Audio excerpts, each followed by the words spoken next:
अस्सलाम वालेकुम। आज हम पाइथन में जो बेसिक टूल्स हैं वो हमने कर लिए हैं काफ़ी हद तक। तो एक तो उसकी हम ऊप जो किया था उसकी कुछ प्रैक्टिकल प्रोजेक्ट्स हैं वो डिस्कस करेंगे आज। उसके साथ फिर हमने मैनेज करना है दो तीन कंसेप्ट्स हैं छोटे छोटे कि हम पाइथन के अंदर एरर हैंडलिंग कैसे करते हैं और पाइथन के अंदर हम फ़ाइल हैंडलिंग कैसे करते हैं। जैसे अगर हमने कोई टेक्स्ट फाइल क्रिएट करनी है या किसी टेक्स्ट फाइल को रीड करना है या कोई हमने किसी फ़ाइल के अंदर कोई नया डाटा एम्बेड करना है तो वो पाइथन के साथ कैसे होता है। अगर कोई एरर आ जाता है किसी भी वजह से तो उसको हम कैसे हैंडल कर सकते हैं पाइथन के अंदर। और तीसरा जो है हमने अभी तक जितनी प्रैक्टिस की है वो हमेशा एक ही फ़ाइल में की है। एक ही पाइथन की फ़ाइल बनाते हैं तो उसमें सारा काम करते हैं, लेकिन जब हम प्रोडक्शन में काम करते हैं तो हमारे पास मल्टीपल फाइल्स बनती हैं तो उसको हम कैसे हैंडल कर सकते हैं। तो उसको हम मॉड्यूल्स बोलते हैं पाइथन के अंदर। तो मॉड्यूल्स की हैंडलिंग कैसे करते हैं, ये दो तीन चीज़ें हैं जिसको हमने आज स्टडी करना है। उसके बाद फिर ऊप का जो प्रोजेक्ट्स हैं वो एक दो बनाने हैं ताकि हमारा जो है हैंड्स ऑन प्रैक्टिस हो सके ऊप के साथ भी। अच्छा, सबसे पहले हम डिस्कस करेंगे एरर हैंडलिंग को कि एरर हैंडलिंग हम पाइथन के अंदर कैसे करते हैं और उसकी मल्टीपल कुछ एग्जांपल्स हैं तो उसको हम जो है वो थोड़ा सा प्रैक्टिस करने की कोशिश करेंगे।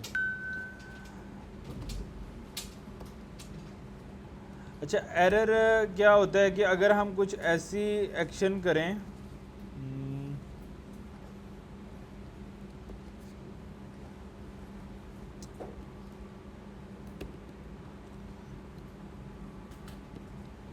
एग्जाम्पल मैंने लिख ली हैं, उसको हम वन बाय वन जो है वो देख लेंगे। अगर हम कुछ ऐसा कोड लिखें जिसकी वजह से कोई एरर प्रोड्यूस हो सकता है तो उस एरर को हम कैसे हैंडल करते हैं ये चीज़ हमने स्टडी करनी है। मतलब कि अगर किसी नंबर को हम ज़ीरो पे डिवाइड करते हैं तो ये एक एरर है, क्योंकि कोई भी नंबर ज़ीरो पे डिवाइड नहीं हो सकता। अगर हम इंटेंशनली कोई नंबर ज़ीरो पे डिवाइड करने की कोशिश करेंगे तो क्या होगा, देखिएगा रिज़ल्ट 10/0। अगर हम ऐसा करेंगे तो इसको अगर हम प्रिंट करते हैं रिज़ल्ट को तो पाइथन को रन करना है, पोएट्री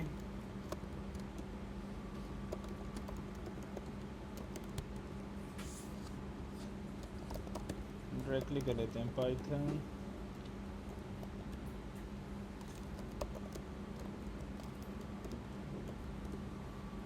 अच्छा पाइथन 3 स्पेस एरर हैंडलिंग.py। जैसे मैं करूँगा तो ये मेरा एप्लीकेशन क्रैश कर जाती है। मतलब लाइन नंबर 3 पे कोड आएगा तो लाइन नंबर 4 जो है ना वो नहीं रन होगी, लाइन नंबर 3 से ही प्रोग्राम ब्रेक कर जाता है। तो अब लेट्स सपोज हमारा कोई सॉफ्टवेयर है तो उस सॉफ्टवेयर के अंदर कोई भी एरर आ सकता है। तो अगर किसी भी वजह से कोई एरर आया तो पूरी स्क्रीन ब्लैंक हो जाएगी, यानी पूरा एप्लीकेशन चलना बंद हो जाएगा। इसको हमें हैंडल करना होता है। अगर हम इसको हैंडल नहीं करेंगे तो पूरी एप्लीकेशन ब्रेक हो सकती है। लेट्स सपोज अगर इसमें हम 10,000 लाइन्स ऑफ कोड लिखते हैं तो अगर उसमें से एक लाइन में भी एरर आया तो पूरा सॉफ्टवेयर बंद हो जाएगा चलना। लेकिन अगर हम रियल वर्ल्ड एग्जांपल देखें तो उसमें ऐसे नहीं होता। अगर कोई एरर आता है तो वो एरर हमें प्रॉम्प्ट के अंदर या कोई अलर्ट के अंदर नज़र आता है, उससे पूरी एप्लीकेशन चलना बंद नहीं होती। ऐसे होता है ना कि कभी हम ऐसे सॉफ्टवेयर यूज़ करते हैं तो उसमें अगर कभी एरर आ जाए तो वो एरर हमें सामने नज़र आता है, उससे हमारी एप्लीकेशन बंद नहीं होती। लेकिन अगर हम जैसे अभी मैंने 10 को 0 से अटेंशनली डिवाइड किया है, लेकिन हो सकता है कि ये दो नंबर हम यूज़र से इनपुट लें और वो एक में वो 10 रख दे, दूसरे में वो 0 इनपुट कर दे। तो जब 10 0 पे डिवाइड होगा तो उससे एक एरर प्रोड्यूस होगा। उससे क्या होगा कि वो पूरी एप्लीकेशन हमारी बंद हो जाएगी। समझ रहे हैं? जैसे अगर हमारे पास कोई कैलकुलेटर है, हम कैलकुलेटर वाली ऐप बनाते हैं तो यूज़र तो कोई भी नंबर से किसी को भी डिवाइड कर सकता है। अगर वो 10 से 0 को डिवाइड करेगा तो पूरा कैलकुलेटर बंद हो जाए तो कितना अजीब लगेगा। तो हमें इसको हैंडल करना होता है। इसकी हैंडलिंग कैसे होती है, हम वो एरर जो ऐसा कोड जिससे हमें लग रहा होता है कि एरर आ सकता है, उस कोड को हम नॉर्मली उसको इस तरह से प्लेस करते हैं कि अगर उसका एरर आया तो वो एरर हमें मिलना चाहिए रेदर देन कि पूरा एप्लीकेशन बंद हो जाए। तो इस चीज़ को हम बोलते हैं एरर हैंडलिंग। इसकी बहुत सारी केसेस हो सकती हैं। लाइक हम एक फाइल से डाटा रीड कर रहे हैं तो वो फाइल ही एग्जिस्ट नहीं करती, हम कहते हैं कि इस फोल्डर में से फाइल रीड करो, इसमें से डाटा रीड करो। अगर वो फाइल एग्जिस्ट नहीं कर रही तो पूरा एप्लीकेशन बंद हो जाएगा। अगर हम उसको कहते हैं कि अगर आपके पास जो है वो एक पर्टिकुलर इंटरनेट से आपने डाटा रीड करना है लेकिन इंटरनेट नहीं आ रहा, तो आपका पूरा सॉफ्टवेयर बंद हो सकता है। तो हमें इन ऐसे केसेस के अंदर जहाँ पे हमें चांसेस हैं कि कोई अननोन एरर आ सकता है, हमें नहीं पता ना वो एरर आ सकता है, तो उसको हैंडल करने के लिए भी हमें पाइथन में कोड लिखना पड़ता है जो इस चीज़ को हैंडल करता है। अच्छा, एरर कौन कौन सा आ सकता है? नॉर्मली प्रोग्रामिंग में 3 तरह की एरर टाइप्स होती हैं। एक को हम बोलते हैं सिंटैक्स एरर। अगर लेट्स सपोज हम एक वेरिएबल बनाते हैं, हम इसके सिंटैक्स में गलती कर देते हैं, हम इक्वल टू का साइन ही नहीं लगाते, यहाँ पे हम इक्वल टू का साइन ही नहीं लगाते, that is called syntax error. Syntax error है ना, ये एक ऐसा एरर है कि जो मुझे विजिबल है कि हमने इक्वल टू का साइन लगाया था लेकिन नहीं लगाना था, लेकिन लगाया नहीं, उससे एक एरर प्रोड्यूस होता है, तो इसको बोलते हैं सिंटैक्स एरर। अच्छा, सिंटैक्स एरर को नॉर्मली VS कोड या इससे कोई मिलता जुलता सॉफ्टवेयर जो है वो फिक्स कर सकता है। मतलब वो देखो ना, उसने फ़ौरन रेड कर दिया। क्यों रेड कर दिया? क्योंकि ये एक सिंटैक्स एरर है। तो सिंटैक्स एरर को इंसान भी रीड करके देख सकता है और VS कोड भी उसको बता देगा कि ये एक सिंटैक्स एरर है, तो उसको सबसे ज़्यादा ईजी है फिक्स करना सिंटैक्स एरर को। अच्छा, दूसरी तरह का एरर टाइप होती है, उसको हम बोलते हैं लॉजिकल एरर। उसको क्या बोलते हैं? Logical error. ये एक ऐसे एरर होते हैं जिसको हम फाइंड नहीं कर सकते, ना ही सॉफ्टवेयर फाइंड कर सकता है ना इंसान फाइंड कर सकता है। कैसे? मतलब उसको हमें मैनुअली रीड किए बगैर हम एरर नहीं फाइंड कर सकते। हम देखो, हम 2 नंबर को हम कहते हैं कि उनका जो सम रिज़ल्ट है वो 10 × 10 है, तो टेक्निक 10 + 10 सम होता है ना, तो 10 × 10 तो सम नहीं होता है। अब इसको हम सॉफ्टवेयर की नज़र में ये बिल्कुल ठीक कोड है। क्यों? वेरिएबल भी सही बन रहा है, ऑपरेटर भी सही इस्तेमाल हुए हैं, कोई भी गलती नहीं है, लेकिन ये गलत है। क्यों? क्योंकि ये एक लॉजिकल एरर है। लॉजिकल एरर को कोई भी सॉफ्टवेयर नहीं पकड़ सकता उस एरर को। तो ये कैसे हम पकड़ते हैं? फिर कोई दूसरा इंसान हमारे कोड को देखे, लाइक मैंने कोड किया है तो मैंने एक लॉजिकल एरर की, कोई लॉजिकल मिस्टेक कर दी। अब वो लॉजिकल मिस्टेक मैं कभी भी नहीं पकड़ सकता, तो इस लॉजिकल मिस्टेक को हमें कैसे पता लगेगा? फिर लॉजिकल मिस्टेक पकड़ने के लिए एक ही तरीकाकार है, और वो तरीकाकार क्या है कि कोई दूसरा पर्सन हमारे कोड को रिव्यू करता है, उसको बोलते हैं पीयर कोड रिव्यू। तो हमारे पास सिंटैक्स एरर है, उसको VS कोड या कोई भी सॉफ्टवेयर बता देता है या कंपाइलर बता देता है कि ये गलती है, इसको ठीक कर लो, और इस लाइन पे गलती है वो भी बता देता है। दूसरी टाइप ऑफ एरर क्या होता है? Logical error. उस लॉजिकल एरर को ना मैं बता सकता हूँ, लाइक जिसने कोड लिखा है उसको तो मिस्टेक हो गई ना उससे, तो ना ही कोई सॉफ्टवेयर उसको फिक्स कर सकता है, क्योंकि सॉफ्टवेयर की नज़र में वो सब कुछ ठीक है और कंपाइलर भी उस कोड को चला देगा, लेकिन कोई दूसरा पर्सन, इसीलिए हम जब कोई कोड करते हैं तो उसका कोई दूसरा पर्सन उसको रिव्यू करता है, जिसको हम पीयर कोड रिव्यू कहते हैं। सही है? फिर हम वो कोड आगे यूज़ करते हैं। क्यों? क्योंकि इंसान लॉजिकल मिस्टेक कर सकता है, और अगर वो लॉजिकल मिस्टेक करेगा तो उसकी बेस पे नुकसान हो सकता है। तो इसलिए लॉजिकल मिस्टेक को आपने ये अंडरस्टैंड करना है, कंप्यूटर पकड़ नहीं सकता। अच्छा, तीसरी टाइप की जो एरर होता है उसको हम बोलते हैं रन टाइम एरर। ऐसा एरर वो सिंटैक्स एरर तो नहीं है और ना ही वो लॉजिकल एरर है, लेकिन रन टाइम पे कोई एरर प्रोड्यूस हो सकता है। जैसे मैंने कहा था कि हम इंटरनेट से डाटा ले रहे हैं तो इंटरनेट चला गया, तो रन टाइम एरर। हमने जो है फाइल रीड करनी है, फाइल एग्जिस्ट नहीं करती, रन टाइम। अभी जब सॉफ्टवेयर चला ही नहीं तो क्या पता है ना कि फाइल है या नहीं, तो रन टाइम एरर आ सकता है।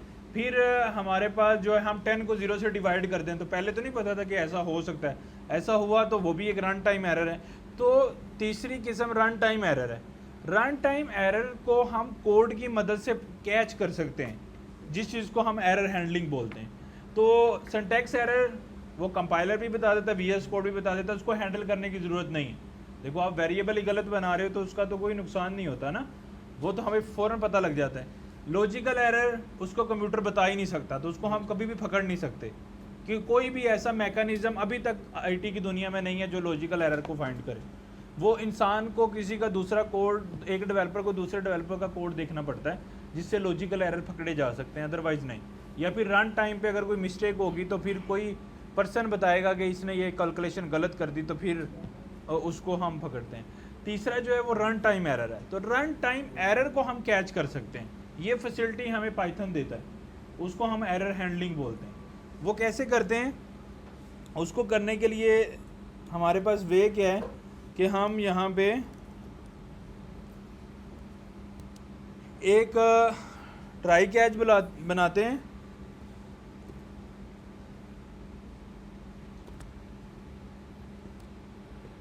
ऐसे यानी हमने अपना कोड जो हमारे पास चांसेस था ना कि 10 को 0 से डिवाइड करें तो एरर आ रहा था, सही है। तो उसके नीचे अगर हम कोई भी प्रिंट लगा रहे थे तो वो नहीं चल रहा था। तो हमने ऐसा कोड जिसमें एरर आने के चांसेस हैं वो हमने ट्राई ब्लॉक में रखना है। तो ट्राई कोलन उसका ब्लॉक शुरू हो जाएगा, तो उसमें हमने ऐसा कोड लिखना है जिसमें एरर आने के चांसेस होंगे, तो वो वहाँ पे हम लिखेंगे। अब एक्सेप्शन में ट्राई के जिस तरह इफ़ और एल्स होता है ना, इसी तरह ट्राई और एक्सेप्शन इसको बोलते हैं एक्सेप्शन। एक्सेप्ट का मतलब क्या है कि हम यहाँ पे कोई भी एक्सेप्शन कैच कर सकते हैं। तो हमने यहाँ पे एक्सेप्शन कैच की है 0 डिवीजन एरर। लाइक अगर इस ब्लॉक में 0 डिवीजन एरर आएगा तो ये वाली एक्सेप्शन जो है वो रन होगी, और अगर ये वाला कोड ठीक चल जाता है तो फिर ये रन नहीं होगी। लाइक अगर हम 10 को 2 पे डिवाइड कर देते हैं तो अब तो ये ठीक चलेगा ना। तो अगर हम इसको रन करते हैं तो आंसर क्या आएगा, हमारे पास 5 आ जाएगा। लेकिन अगर हम 10 को 0 से डिवाइड करते हैं तो जो कि एरर था। अच्छा, अब 10 को 0 से डिवाइड किया तो होगा क्या कि हमारा एप्लीकेशन क्रैश नहीं किया जैसे पहले क्रैश कर रहा था। उसका क्या मतलब है, अगर पहले कैसे क्रैश कर रहा था, अगर हम इसको ख़त्म कर दें ट्राई एक्सेप्ट को, यहाँ से इसको ख़त्म कर दें तो ये लगाया हमने एक प्रिंट में 10 को 0 से डिवाइड कर दिया, एक और प्रिंट लगाया आफ्टर एरर, ठीक है। अब अगर हम देखें तो हमारा आफ्टर एरर चला ही नहीं, उसने उसी लाइन पे क्रैश कर दिया था, ऐसे ही है। अब हमें पता कि ये कोड में एरर आ सकता है रन टाइम पे कोई भी, तो हम उसको प्लेन में नहीं लिखेंगे, हम क्या करेंगे ट्राई ब्लॉक बनाएंगे, इसको टैब स्पेस देके उस ब्लॉक में ले जाएंगे और उसके अगेंस्ट जो है वो एक्सेप्शन ब्लॉक बनाएंगे, जो उसके आगे कीवर्ड लिखेंगे 0 डिवीजन एरर, क्योंकि हमें पता है कि इस यहाँ पे कोड में कोई डिवीजन हो रही है तो चांसेस हैं कि 0 पे डिवाइड हो जाए तो एरर प्रोड्यूस हो। तो उसको हम कैच करेंगे एक्सेप्शन के अंदर और उसके अंदर हम प्रिंट लगा देंगे error division bye 0 is not allowed, ठीक है। अब अगर हम इसको रन करते हैं तो ये देखें कि एरर अभी भी आया है, लेकिन उसके बाद आफ्टर एरर वाला प्रिंट भी चला है। इसका मतलब क्या हुआ कि जो लाइन हमें पता था कि मसला कर सकती है वो चलने, उसने मसला भी किया, लेकिन उसके बाद का कोड चलेगा, चाहे आपने 10,000 लाइंस ऑफ कोड लिखा है वो सारा एग्जीक्यूट होगा, सही है। तो क्रैश नहीं होगा, यानी एप्लीकेशन चलना बंद नहीं हो जाएगी इवन थो कि 0 पे डिवाइड हुआ है। अच्छा, अगर वो 0 पे डिवाइड नहीं होता तो फिर तो कोई भी एक्सेप्शन नहीं है, फिर वो ट्राई चलेगा नॉर्मल और उसके बाद जो है वो आगे वाला कोड चले जाएगा। ट्राई चला, आफ्टर एरर चल गया। हाँ, अगर एरर आता है तो ट्राई तो नहीं चल पाया ना उस केस में, क्योंकि एरर आ गया। अब उस केस में क्या होगा कि एक्सेप्शन बाय 0 वाला चलेगा और उसके बाद जो है वो आफ्टर एरर आएगा। उस वाली लैब में से जाके चेयर्स ला के सेंटर में करना। बात समझ आई आपको? लॉजिक बन रही है ना? तो हमने क्या डिस्कस किया कि जब हम कोई सॉफ्टवेयर बनाते हैं तो उसमें बहुत सारे एरर आ सकते हैं। उन एरर्स की 3 टाइप्स होती हैं, कौन कौन सी? सिंटैक्स एरर, लॉजिकल एरर और सिंटैक्स एरर क्या होता है? हम लैंग्वेज को लिखने यानी पाइथन को लिखने का एक स्टाइल है, हम उसी में गलती करते हैं, तो that is called syntax error. Syntax error हम कैसे रीड करते हैं, कैसे पता लगता है हमें ये सिंटैक्स एरर है? VS कोड भी बता देगा, जब हम रन करेंगे फिर भी वो बता देगा कि ये सिंटैक्स एरर है। दूसरा लॉजिकल एरर, तो कैसे पता लगता है लॉजिकल एरर का? इसको पता, हम कंप्यूटर के थ्रू इसका पता नहीं लग सकता, ये कैसे पता लगता है? फिर कोई दूसरा डेवलपर उसको रीड करता है, उसको क्या बोलते हैं? पीयर कोड रिव्यू, यानी साथ काम करने वाला पर्सन रिव्यू करेगा कोड को, फिर उसको पता लगेगा कि कोई एरर आया। अच्छा, तीसरी टाइप कौन सी होती है? ये कौन से एरर होते हैं? ऐसे एरर जो इनिशियली तो नहीं नज़र आ रहे लेकिन रन टाइम पे आ सकते हैं। तो ऐसे एरर आए तो फिर क्या होता है, प्रोग्राम क्रैश कर जाता है। तो इससे बचना कैसे है? ये मतलब एरर, हम अगर रन टाइम एरर आए तो हम उसको कैसे हैंडल करेंगे? ट्राई एक्सेप्ट ब्लॉक से। तो क्या करेंगे, जिस कोड में लग रहा है कि खतरा है कि ये रन टाइम पे कोई एरर पैदा कर सकता है, क्रैश पैदा कर सकता है, तो उसको हम कहाँ पे लिखते हैं? ट्राई ब्लॉक में। और एक्सेप्ट में क्या लिखते हैं? मतलब ट्राई में लिखते हैं वो कोड जिससे एरर आ सकता है। अब वो क्या पॉसिबल एरर आ सकता है वो हम किस में लिखते हैं? एक्सेप्ट ब्लॉक में। तो हमें पता है कि क्योंकि हम डिवीजन कर रहे हैं तो पॉसिबली एरर क्या आएगा? Zero division error. तो वो एरर आ रहा है तो उससे चीज़ें जो है वो चल जाएंगी। यहाँ पे डिवीजन है, कोई भी कॉन्सेप्ट हो तो अब सपोज डिवीजन नहीं है, फाइल अपलोडिंग है, तो उस केस के अंदर फिर एक्सेप्शन के अंदर हमें डिफरेंट एक्सेप्शन लिखनी है। सही है। अच्छा, नॉर्मली अगर आप कहेंगे हम तो कोड लिख रहे हैं, हमें पता है नहीं कि एक्सेप्शन कौन कौन सी होती हैं, वो भी हमारे पास तरीका चीज़ अवेलेबल है। उसमें हम क्या कहते हैं? हम कहते हैं कि एक्सेप्शन एज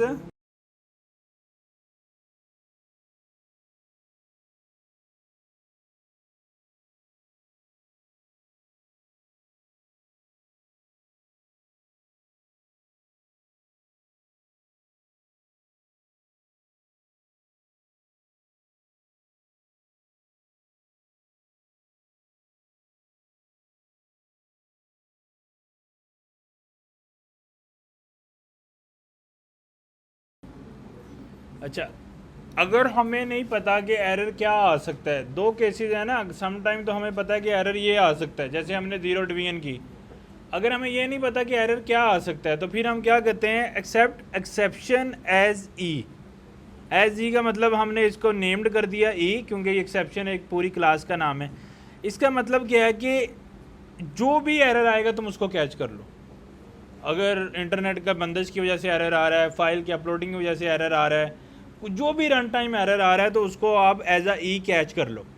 तो हम क्या करेंगे, यहाँ पे नॉर्मली हमने इधर मैसेज डाला था, हम ई प्रिंट कर देंगे। तो अब ये क्या करेगा कि जो भी एरर आएगा, अब ये खुद बता रहा है कि एरर कौन सा आया, डिवीजन बाय ज़ीरो। तो अगर कोई फाइल अपलोड का एरर आएगा वो आ जाएगा। अगर हम इधर कोई वेरिएबल बनाते हैं, may be print user name, अब यूज़र नेम का वेरिएबल तो एग्जिस्ट ही नहीं करता है ना। तो अब ये क्या कहेगा, name user name is not defined, यानी ये अब ज़ीरो बाय यानी डिवीजन वाला एरर भी कैच कर रहा है, हमने सिंटैक्स एरर को भी ये कैच कर रहा है, या कोई फाइल अपलोडिंग का एरर है उसको भी कैच कर लेगा। तो हम कुछ भी यहाँ पे कैच कर सकते हैं। सही है। तो ये एक्सेप्शन एज ई वाला एरर हमें नज़र आएगा। सही है। तो अगर हमें पता है कि एरर कौन सा आ सकता है तो हम उसकी टाइप डिफाइन कर देंगे। अगर हमें नहीं पता कि कौन सा एरर आ सकता है तो हम क्या करेंगे, एक्सेप्शन एज ई और प्रिंट कर देंगे ई को, वो जो भी एरर आएगा वो हमें बता देगा। वहाँ से चेयर ले आएँ दूसरी क्लास से जाके और फिर रख लें सामने वाली क्लास से।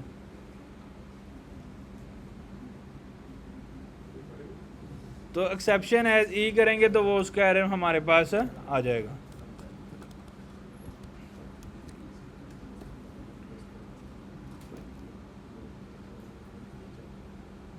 अच्छा, अब इतनी समझ आ गई ना कि हमने अगर एरर हैंडलिंग करनी है पाइथन में कैसे करेंगे, कैसे करते हैं error handling, try and except block से।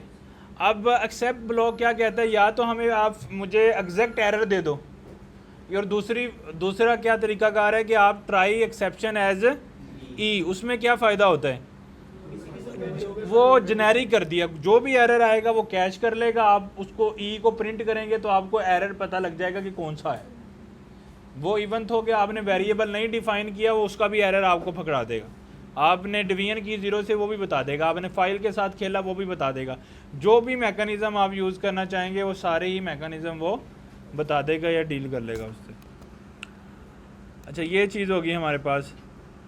अब मैं आपको डिफरेंट एग्जांपल्स की कराता हूँ। 0.dn वाली एग्जांपल वैसे हमने कर ली है अभी कि अगर 10 को हम 0 पे डिवाइड करें तो 0 डिवीजन एरर हमें आता है, वो हम कैच कर रहे हैं। अच्छा अगर आपने ये नहीं कैच करना, मतलब अभी तो आपको पता है कि चूँकि नंबर डिवीजन वाला है, अगर आपके पास ऐसा कोड है जो आपको नहीं पता कि वो किस तरह का एरर थ्रो करेगा, तो फिर हम इसको चेंज करके क्या कर देंगे, एक्सेप्शन एज ई, और ई को प्रिंट कर लेंगे। तो उसमें वो एरर जो भी आएगा वो जो भी एक्सेप्शन आएगी वो उसको रीड कर लेगा। जेनेरिक कर देना है इसको, लेकिन आपको पता होना चाहिए कि कौन कौन सी ऑप्शन जो हैं वो अवेलेबल हैं। अच्छा अब एक और एरर है हमारे पास, int input enter a number, user से इनपुट लिया नंबर, अगर वो नंबर 10 पे, अब यूज़र अगर 0 एंटर कर देता है तो 10/0 तो वही डिवीजन एरर आ गया हमारे पास।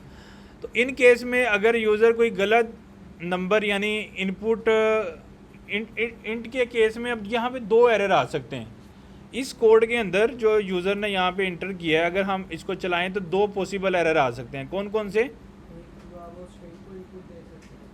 एक हमें पता है कि अगर कोई इनपुट आती है तो उसमें अगर नंबर लिखें तो वो नंबर इंटीजर में कन्वर्ट हो सकता है, लेकिन अगर मैं नंबर की जगह पे अपना नाम लिख दूं तो वो इंटीजर में कन्वर्ट हो सकता है? नहीं हो सकता। तो वो भी एक एरर थ्रो करेगा, इंट एक एरर थ्रो करेगा। तो उस एरर को कैच करने के लिए हमने क्या एरर टाइप लगाई, वैल्यू एरर। ये क्या करेगी, अगर ये टाइप एरर हमें दे देगी कि यूज़र ने ये टाइप गलत इनपुट की है। और दूसरा, अगर यूज़र ने 0 एंटर कर दिया तो फिर डिवीजन एरर आएगा। तो एक ट्राई के 2 एक्सेप्शन भी हो सकते हैं, try except this error, except this error. या फिर हम क्या कर सकते हैं, इसको जेनेरिक बना सकते हैं। कैसे? ट्राई एक्सेप्ट एक्सेप्शन एज ई करेंगे तो ई में चाहे इंट वाला मसला आएगा वो भी प्रिंट हो जाएगा, और चाहे डिवीजन वाला आएगा वो भी प्रिंट हो जाएगा। लेकिन यहाँ पे हमने इसको लहदा मैनेज कर लिए। तो अगर हम इसको दोबारा मैं रन करता हूँ, मैंने नंबर इनपुट करता हूँ, नेम पिट कर देता हूँ, तो वो कहेगा कि इनवोल आपने नंबर इनपुट नहीं किया तो आप नंबर इनपुट करें। अच्छा अगर हम इस पर 0 इनपुट करते हैं तो वो डिवीजन वाला एरर दे रहा है। तो वो दोनों केसेस मेरे जो हैं वो हैंडल कर रहा है। आइडिया हुआ एग्जाम्पल 2 का?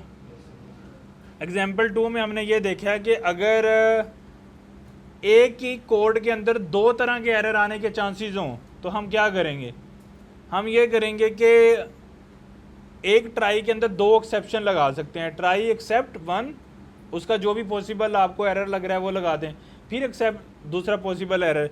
तो अगर तो यहाँ से पहला एरर आएगा तो ये चल जाएगा, अगर दूसरा एरर आएगा तो 0 डिवीजन बाय 0 चल जाएगा। हाँ अगर इससे भी आपने जेनेरिक इसको करना है कि अगर ये दोनों एरर थ्रो नहीं होते तो आप एंड पे एक और एक्सेप्शन लगा सकते हैं जेनेरिक वाली।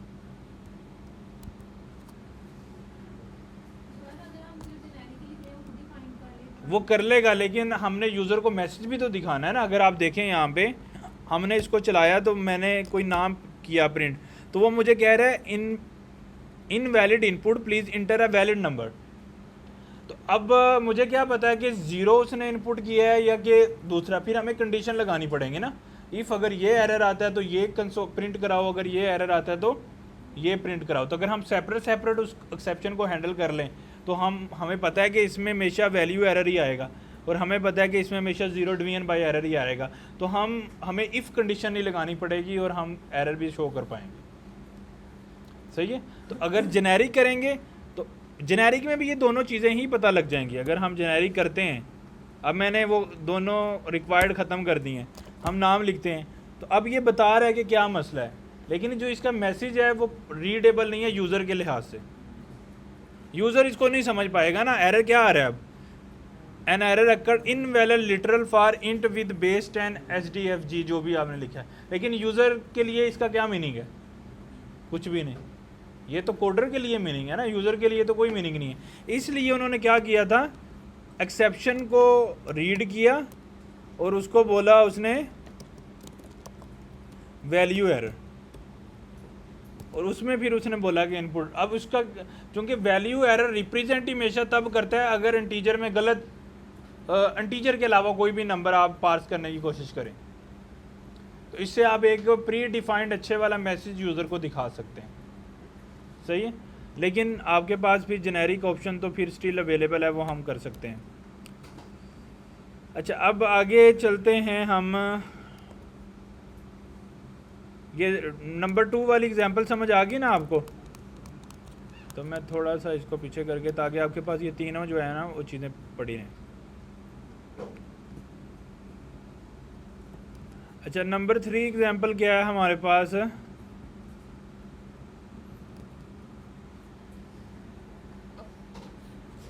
ट्राई, एक्सेप्ट एंड एल्स, ये तीनों भी आपस में लिंक हो सकते हैं। क्या मतलब?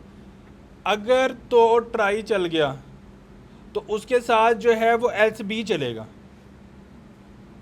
यानी अगर ट्राई में कोई भी एरर प्रोड्यूस ना हुआ तो ट्राई भी चलेगा और साथ में एल्स भी चलेगा। लेकिन अगर एरर आ गया तो फिर हमेशा कौन सा चलेगा? एक्सेप्ट चलेगा। यानी ट्राई, समटाइम ऐसा हो सकता है ना, ट्राई में हमने कोड लिखा, हम चाहते हैं कि अगर ये सक्सेसफुली रन हो जाए, कोई एरर ना आए, तो आप एल्स चला देना ताकि मैं उसमें कोई और काम कर सकूं। और एक्सेप्ट तब चलेगा जब एरर आएगा। तो ट्राई में एरर आया तो हमेशा एक्सेप्ट चलता है, अगर ट्राई में एरर ना आया तो एल्स ब्लॉक अगर आपने लगाया हुआ है तो वो भी चलेगा। समझ आई? तो अब देखो रिजल्ट किस में आ रहा है? एल्स ब्लॉक से हमें रिजल्ट आ रहा है। तो इसमें तो चांसेस है ना कि एरर आ सकता है, नहीं आ सकता। तो उन दोनों केसेस को उसने कहाँ पे हैंडल किए? एल्स के अंदर हैंडल किया। ये भी समझ आ गया? अच्छा, आगे 4 नंबर क्या है ऑप्शन? ये स्पेशल है कि अगर आप कोई फाइल ओपन, अभी हमने वैसे फाइल हैंडलिंग करनी है, इसके कोड पे आप ना जाओ, लेकिन इमेजिन करो कि अगर कोई फाइल एग्जिस्ट नहीं करती तो फाइल नॉट फाउंड एरर करके हमारे पास एक्सेप्शन होती है, except file not found error. इसका मतलब है कि आप कोई फाइल ओपन करना चाह रहे हो लेकिन वो आपको मिली नहीं है, तो ये एरर आ सकता है। तो इसको रन करेंगे तो चूंकि अब हमारे पास तो वो फाइल नहीं है तो वो एरर दे रहा है, डेट्स इट। अच्छा, उसके बाद जो है हमारे पास एरर है कैचिंग एनी एक्सेप्शन। ये मैंने आपको करवा दी है कि अगर आप कोई भी एक्सेप्शन एरर करना चाह रहे हैं जो आपको नहीं पता, तो एक्सेप्ट एक्सेप्शन एज ई, और ई को आप प्रिंट कर लो। नॉर्मली ज़्यादातर 99% हम इसकी तरफ जाते हैं। क्यों? क्योंकि हमें पता नहीं होता कि कौन सी एक्सेप्शन आनी है ना। तो अगर आप पाइथन के कोई कोड देखोगे ना या प्रोजेक्ट बने हुए देखोगे तो वहाँ पे हमेशा ट्राई, एक्सेप्ट, एक्सेप्शन एज ई वाला सिंटैक्स ज़्यादा नज़र आएगा। क्यों? क्योंकि ये जेनेरिक है और ज़्यादा हम इसको यूज़ कर सकते हैं। सही है? यहाँ तक किसी को कोई कन्फ्यूजन हो? अच्छा, एक और मज़े की इसमें एग्जाम्पल, ट्राई एक्सेप्शन एज ई वाला एल्स वाले पे चले जाते हैं। इस पे मैं दोबारा आ गया। अच्छा, इसमें क्या है, हमने डिस्कस किया कि अगर आपको समझ आ रही है ना कि हम क्या कह रहे हैं, कि अगर कोई ऐसा कोड हम लिखते हैं, क्योंकि अभी तक आप ये क्वेश्चन कर सकते हैं कि हम ऐसा कोड ही क्यों लिखेंगे जिससे एरर आए, लेकिन एरर आ सकता है, हमारे कंट्रोल में नहीं है। कुछ भी हो सकता है ना, एरर कभी भी आ सकता है। हो सकता है किसी सिस्टम के अंदर रैम का मसला बन जाए, हो सकता है किसी सिस्टम के अंदर इंटरनेट गायब हो जाए, तो कोई भी पॉसिबल ऑप्शन हो सकती है। एरर आना इज़ कॉमन इशू, वो आ सकता है एरर। अच्छा, अब उस एरर को अगर तो वो लॉजिकल एरर है, वो तो हम जो भी कर लें कैच नहीं कर सकते, प्रोग्रामिंग में एग्जिस्ट नहीं करता उसका सोल्यूशन। अनटिल अब शायद LLM से हम कर पाते हों, लेकिन अब पहले नहीं कर पा रहे थे, वो तो पीयर कोड रिव्यू से होता है। अगर रन टाइम एरर है तो अब रन टाइम पे कौन कौन से पॉसिबल एरर आ सकते हैं, उनकी उन्होंने क्लासेस बनाई हुई हैं। जैसे हमें पता है कि डिवीजन बाय ज़ीरो वाला एरर आ सकता है, हमें पता है फाइल नॉट फाउंड वाला एरर आ सकता है, हमें पता है वैल्यू एरर आ सकता है। ये कुछ प्री डिफाइंड क्लासेस हैं, इनको कैच करने के लिए अगर इनमें नहीं जाना तो हमेशा हम चले जाते हैं एक्सेप्शन एज ई में। अच्छा, अब हमारे पास एक केस है कि अगर हम ये चाहते हैं, ट्राई में हमने कोड लिखा, अगर वो सक्सेसफुली चल गया तो हम उसका आंसर देख लेंगे ज़ीरो, जो भी है हमारे पास ज़ीरो डिवीजन एरर के अंदर। सॉरी, अगर सक्सेसफुली चल गया है ट्राई तो उसके अगेंस्ट हमारा जो एल्स ब्लॉक है वो चल जाता है। यानी एल्स ब्लॉक अगर एक्सेप्शन नहीं चली तो एल्स चलेगा, अदरवाइज एक्सेप्शन चलेगी। तो समझो एक्सेप्शन इज अ इफ, अगर ये चल गया तो बस वो चल गया, अगर वो नहीं चला तो एल्स चलेगा। देखो ट्राई तो ऑलवेज चलना है, ट्राई चलेगा तो पता लगेगा ना कि एरर आया या नहीं। ट्राई ने ऑलवेज चलना है, अगर एरर आया तो एक्सेप्शन चलेगी, अगर एरर नहीं आया तो एल्स चलेगा। तो समझो ये इफ है, ये एल्स है, अगर ये चल गया तो फिर ये तो नहीं चलेगा ना, और अगर ये ना चला तो एल्स चलेगा। तो ये समझो इस तरह है। एल्स के बगैर लिखते तो फिर एक्सेप्ट वाला भी चलना था, नीचे नीचे वाली लाइन। अगर हाँ, अगर हम एल्स नहीं लिखते तो फिर क्या है कि एरर आए या ना आए ये तो हर केस में चलेगा, लेकिन एल्स के केस में ऐसे नहीं है, अगर एरर ना आया तो फिर उसने चलना है। सही है। एल्स वाला कोड ट्राई के नीचे लिखना है, एल्स वाला कोड ट्राई के रिजल्ट के नीचे लिखना है। हाँ, ऐसा भी हम करते हैं सम टाइम कि हम उसमें भी क्या है कि अगर एरर नहीं आया तो वो सारा कोड एग्जीक्यूट हो जाएगा, लेकिन ज़्यादा अच्छा ये है कि हम फाइनली या एल्स में कोड लिखें जिससे हमें इंश्योरिटी हो जाती है कि हाँ एरर आया या नहीं आया, दोनों केसेस के अंदर हम उस चीज़ को जो है ना वो टैकल कर सकते हैं। अच्छा, इसके अगेंस्ट हमने एक और आपने देखा था, हमने फाइनली वाला यूज़ किया था। इसमें क्या है, एक्सेप्ट के आगे मैंने फाइनली लगाया है। फाइनली क्या करता है, इसने ऑलवेज चलना है, चाहे एरर आए या एल्स ने तब चलना है अगर एरर नहीं आया। फाइनली ने दोनों केसेस में चलना है, एरर आता है या नहीं आता इसको फ़र्क नहीं पड़ता। तो ट्राई भी हमेशा चलेगा, फाइनली भी हमेशा चलेगा, सिर्फ एक्सेप्ट तब चलेगा जब एरर आएगा। लेकिन अगर हम एल्स लगाएंगे वो तब चलेगा अगर ट्राई तो चलना ही चलना है, फिर एक्सेप्ट तब चलेगा अगर एरर आएगा, एल्स तब चलेगा जब एरर नहीं आएगा, तो इफ एल्स की तरह हो जाता है। लेकिन फाइनली हमेशा चलेगा, एरर आता है या नहीं आता, लाइक फाइल उसको मिल जाती है या नहीं मिलती, दोनों केसेस में एल्स ने चलना ही चलना है, सॉरी फाइनली ने चलना है। अच्छा, एक एंड पे हमारे पास और एग्जांपल है, उसमें क्या है कि हम अपनी मर्जी, इवन थो कि एरर नहीं है, हम फिर भी एरर प्रोड्यूस कर सकते हैं, उसको बोलते हैं रेज। क्या बोलते हैं, raise file not found error, raise value error, raise zero division by error. यानी हम अपनी मर्जी से ट्राई ब्लॉक में एरर पैदा कर सकते हैं, इवन थो कि वो नहीं है, हमारे पास कंट्रोल है। नॉर्मली हम ऐसा करते नहीं है, लेकिन इमेजिन करो कि करने की ज़रूरत पड़ गई तो ये ऑप्शन भी है हमारे पास। यानी अगर आप चाहते हो कि ये मैंने डिवाइड वाला कोड लिखा है, इस पे मैं कोई काम ना करूं और एरर रेज कर दूं, तो मैं कर सकता हूं। जैसे हम सीधा ही वैल्यू एरर लिख दें, रेज वैल्यू एरर, ठीक है। तो ये क्या करेगा, ट्राई के अंदर हमने ये लगा दिया कोड, ये भी वैसे फंक्शन बना के करने की ज़रूरत नहीं है, समझने के लिए तो हम सीधा ही कर सकते हैं। हम यहाँ से रेज कर दें, रेज वैल्यू एरर। अब ट्राई के अंदर हमने खुद से इंटेंशनली कोई भी ऐसा कोड नहीं है जिसकी वजह से एरर पैदा हो, लेकिन हमने खुद से पैदा कर दिया। खुद से एरर कैसे पैदा होता है, रेज जो भी एरर करना है, raise value error, raise file not found error, raise zero division, raise exception, अगर आपने कस्टम एक्सेप्शन पैदा करनी है, तो कोई भी एरर अगर आप प्रोड्यूस करना चाहते हो तो रेज के साथ कर सकते हो। तो अगर आपने वैल्यू एरर प्रोड्यूस किया है तो वैल्यू एरर आपको यहाँ पे मिल जाएगा।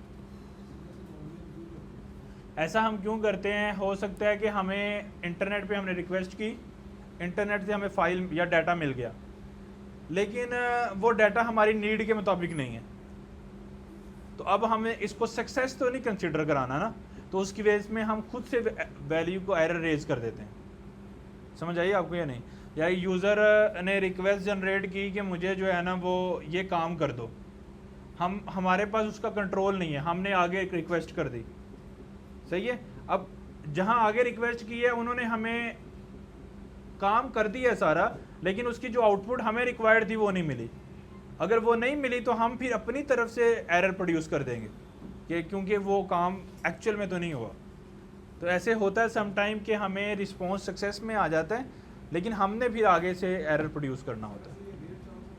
बहुत रेयर चांस होता है ऐसे हम करते हैं, लेकिन हम करते हैं, ज़रूरत पड़ सकती है कभी।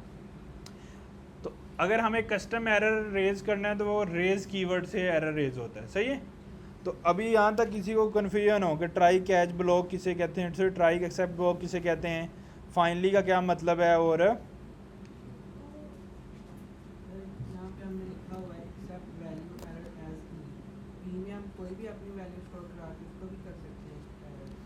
देखो अगर आपने यहाँ से कस्टम एरर मैसेज भेजा है, वैसे तो अगर वैल्यू एरर प्रोड्यूस करें तो क्या आएगा कि ये मतलब ये इंटीजर ठीक नहीं है या ये पार्स नहीं हो सकती चीज़। लेकिन अगर आपने कस्टम मैसेज भेजना है तो अगर आप देखें वैल्यू एरर में हमने अपना कस्टम एरर मैसेज भेजा है, उसको गेट करने के लिए एज ई करना पड़ता है। जिस तरह हमें एक्सेप्शन में कस्टम मैसेज आता है ना, जब एक्सेप्शन आती है, जब हमें नहीं पता होता क्या एरर है, तो फिर भी तो हम एज ई करते हैं। तो एज ई का मतलब ये है कि इसमें जो भी एरर आया है वो मुझे ई में मिल जाए। तो उसका अभी यहाँ पे प्रिंट क्या होगा, this is the custom error message. सही है। कौन रिवाइज कराएगा इस सारे को ताकि सबका एक दफ़ा अच्छा हो जाए और फिर हम आगे अगले कंसेप्ट की तरफ जाएं। सब कर लेते हैं। हमने क्या डिस्कस किया कि प्रोग्रामिंग के अंदर नॉर्मली एरर आने के वो कौन कौन से एरर आने के चांसेस होते हैं। रन टाइम 3 तरह के एरर आ सकते हैं, इसके अलावा कोई एरर नहीं आता। अच्छा, run time error, syntax error क्या होता है? हाँ, तो उसको तो पता लग सकता है कैसे, VS कोड ही कोड करते हुए बता देता है कि ये लाइन गलत लिख रहे हो। फिर दूसरी तरह का एरर क्या होता है? Logical error. लॉजिकल एरर को हमें कैसे पता लगता है? उसका कोई कोड के अंदर तरीका नहीं है, इसलिए हमने किया भी नहीं। अगर होता तो वो करते। कोई भी कोड से तरीका नहीं है, इसलिए वो कोई दूसरा पर्सन चेक करता है। उसको क्या बोलते हैं? पीयर कोड रिव्यूअर, जो साथ में रिव्यू करता है कोड, जो साथ में काम कर रहा होता है डेवलपर को। फिर तीसरी तरह का, अच्छा, रन टाइम में किस किस तरह के एरर आ सकते हैं?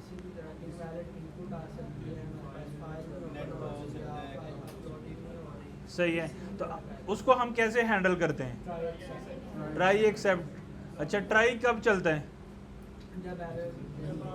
ट्राई कब चलता है? ट्राई ऑलवेज चलता है। एक्सेप्ट कब चलता है?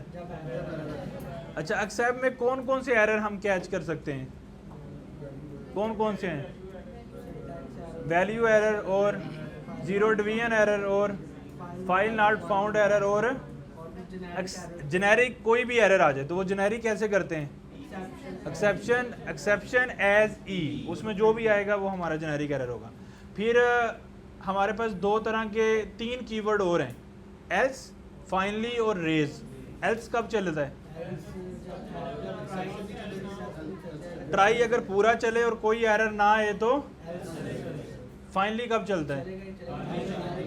चाहे एरर आए या ना आए, फाइनली ऑलवेज चलना ही चलना है। और एक और एरर है हमारे पास, एक कीवर्ड है रेज। उसका क्या मतलब होता है? ट्राई के अंदर कोई एरर नहीं आया लेकिन हम अपनी मर्जी से एरर पैदा करना चाहते हैं, तो फिर क्या करते हैं? Raise value error, raise exception error, raise file not found error, कोई भी एरर हम रेज कर सकते हैं। फिर एक और हमने पढ़ा था, बस खत्म हो गया ना, इतना ही। तो इसको हम बोलते हैं पाइथन में एरर हैंडलिंग। क्या बोलते हैं? समझ आ गई ना सबको? सही है। अब हम आगे एक और जाएंगे तरीका पे, उसको हम बोलते हैं मॉड्यूल्स। मॉड्यूल क्या होता है? नॉर्मली हम जितना भी अभी तक कोड हमने किया है वो हमेशा हमने एक ही फाइल में कोड किया है, ऐसे ही है ना, कि जितना भी आज तक हमने कोड करना सीखा है वो हमेशा एक ही फाइल में करना सीखा है। लेकिन नॉर्मली हम कोड को मल्टीपल फाइल्स में करते हैं। अब एक फाइल में लिखा हुआ कोड दूसरी फाइल में हम कैसे एक्सेस कर सकते हैं? इसको पाइथन में मॉड्यूल्स बोलते हैं। क्या बोलते हैं? लाइक अगर आपके पास 2 फाइलों में कोड है, एक फाइल नंबर 1 है, एक फाइल नंबर 2 है। अब फाइल नंबर 1 का कोड फाइल नंबर 2 में इस्तेमाल करना चाहते हैं या 2 का 1 में इस्तेमाल करना चाहते हैं, तो ये कैसे होता है? इसके लिए हमें मॉड्यूल्स का इस्तेमाल करना पड़ता है। अच्छा, मॉड्यूल्स कैसे हम बनाते हैं? फाइल से। लाइक आपने अब नॉर्मल जैसे फाइल बनाते हैं ना, हम 2 फाइल्स बना लेते हैं, जैसे main.py और एक फ़ाइल बना लेते हैं, उसका नाम रख लेते हैं मे बी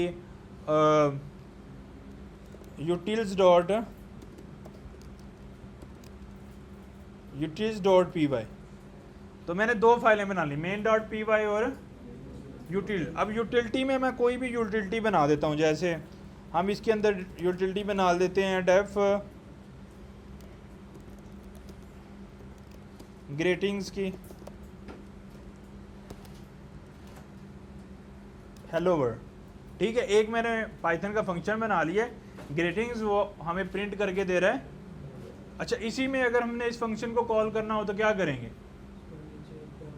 फंक्शन के नीचे फंक्शन का नाम लिख के बस उसकी पैरेंथेसिस को कॉल करेंगे तो उसकी आउटपुट आ जाएगी हमारे पास। लेकिन इसकी आउटपुट हमें चाहिए दूसरी फाइल में जो हमने कौन सी बनाई है, main.py। अब उसमें इसको कैसे इंपोर्ट करना है, हम इसका नाम लिखेंगे यहाँ पे इंपोर्ट जो फाइल का नाम है, और फाइल का नाम क्या है, यूटिल्स। ठीक है, अब इसमें से हमें एक फंक्शन की कॉलिंग करनी है, और वो फंक्शन की कॉलिंग क्या है, यूटिल्स डॉट ग्रेटिंग्स। फंक्शन का नाम तो क्या था, यूटिल्स डॉट ग्रेटिंग्स। तो अगर आप इस फंक्शन पे क्लिक करोगे तो ये आपको वहाँ पे माइग्रेट भी करेगा। मैंने इस पे क्लिक किया तो ये कहाँ पे लेके जा रहा है, उसके अंदर। तो इसको हम बोलते हैं मॉड्यूल। समझ आई, मॉड्यूल कैसे किया, आपने जो फाइल का नाम रखा है ना वो हमने इंपोर्ट के साथ लगाना है, इंपोर्ट फाइल का नाम, इंपोर्ट और फाइल का नाम। अब उसके अंदर कोई वेरिएबल है, कोई फंक्शन है, आप डॉट करके उसको रीड, अगर एक सादा वेरिएबल हमने इसमें बनाया, मे बी उसमें लिख दिया यूज़र नेम और अपना नेम लिख देता हूँ। अब इसको आप एक्सेस करोगे, कैसे करोगे, यूटिल्स डॉट यूज़र नेम, उसको हम प्रिंट करके, उसको प्रिंट करना है तो आप प्रिंट में भी इसको लगा सकते हैं।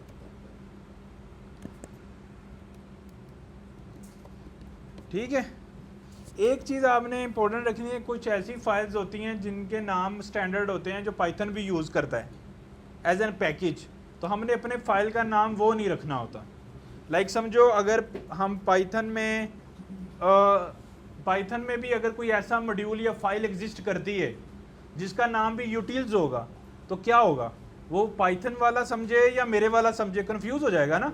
तो अक्सर आपको ऐसे एरर आएंगे कि हम जब समटाइम ऐसी फाइल का नाम रख देते हैं जो पाइथन की लैंग्वेज में भी फाइल बनी होती है, तो वो समझते हैं कि उसको वो वाला मॉड्यूल बोल रहा है पाइथन बिल्ट इन वाला या हमने जो बनाया वो, तो उसमें फिर एरर आने के चांसेस हो सकते हैं। हम इसको कॉल भी कर लेते हैं, नवीद भी आ रहा है और साथ में हेलो वर्ड भी लिखा आ रहा है। तो हमने एक वेरिएबल बनाया था दूसरी फाइल में, उसको भी एक्सेस कर लिया और साथ में उसका फंक्शन बनाया था वो भी एक्सेस कर लिया। इतनी बात समझ आ गई आपको। अब ये जो मॉड्यूल्स होते हैं ये दो तरह के होते हैं, इनकी 2 टाइप्स होती हैं। एक ऐसे मॉड्यूल्स होते हैं जो हम खुद बनाते हैं, लाइक मैंने फाइलें बनाई ना, उसमें से कोड रीड करना है।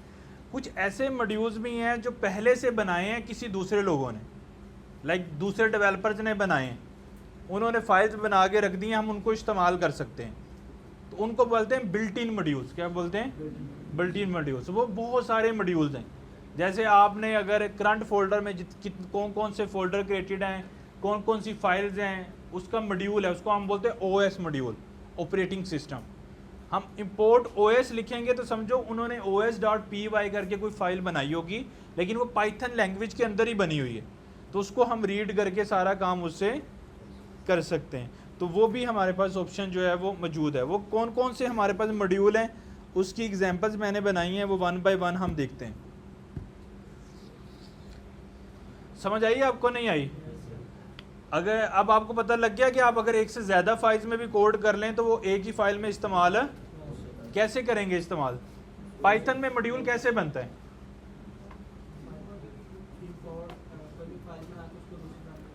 पाइथन में मॉड्यूल का नाम क्या होता है, फाइल का नाम। बड़ा सिंपल है, बाकी लैंग्वेजेस में हम खुद से रखते हैं, लेकिन पाइथन में इजी है, जो फाइल का नाम है वही मॉड्यूल का नाम।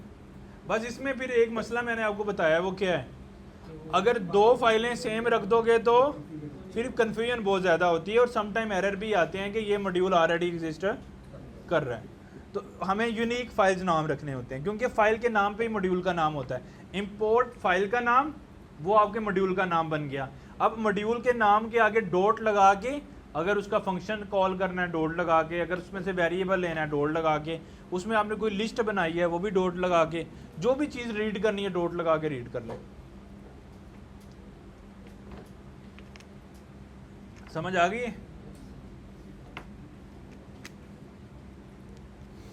सही है। तो अब हम कुछ देखेंगे इसके बिल्ट इन मॉड्यूल्स। जैसे एक बिल्ट इन मॉड्यूल है, उसको हम बोलते हैं रैंडम। क्या बोलते हैं? रैंडम। वो बना हुआ पहले से मॉड्यूल है। तो समझो हमने क्या बोला था कि मॉड्यूल को कैसे इंपोर्ट करते हैं, इंपोर्ट का कीवर्ड और आगे मॉड्यूल का नाम। तो फाइल का नाम समझो random.py रखा होगा पाइथन वालों ने। अब ये चूंकि हमने नहीं बनाया, क्या हमने random.py बनाया है? तो इसका मतलब कौन सी टाइप का मॉड्यूल है? ये बिल्ट इन मॉड्यूल है, ये पहले से बना हुआ मॉड्यूल है। अच्छा, इस मॉड्यूल में बहुत सारे फंक्शन बने होंगे, उसमें से एक फंक्शन है random.random के आगे पैरेंथेसिस, यानी उसी नाम से फंक्शन भी बनाया हुआ है उसने। तो अगर हम उसको प्रिंट करेंगे तो ये क्या करेगा? रैंडम नंबर जनरेट कर देगा। क्या करेगा? मैं कुछ बाकी जो है ना वो कमेंट कर देता हूँ ताकि हमें कन्फ्यूजन जो है वो ना हो।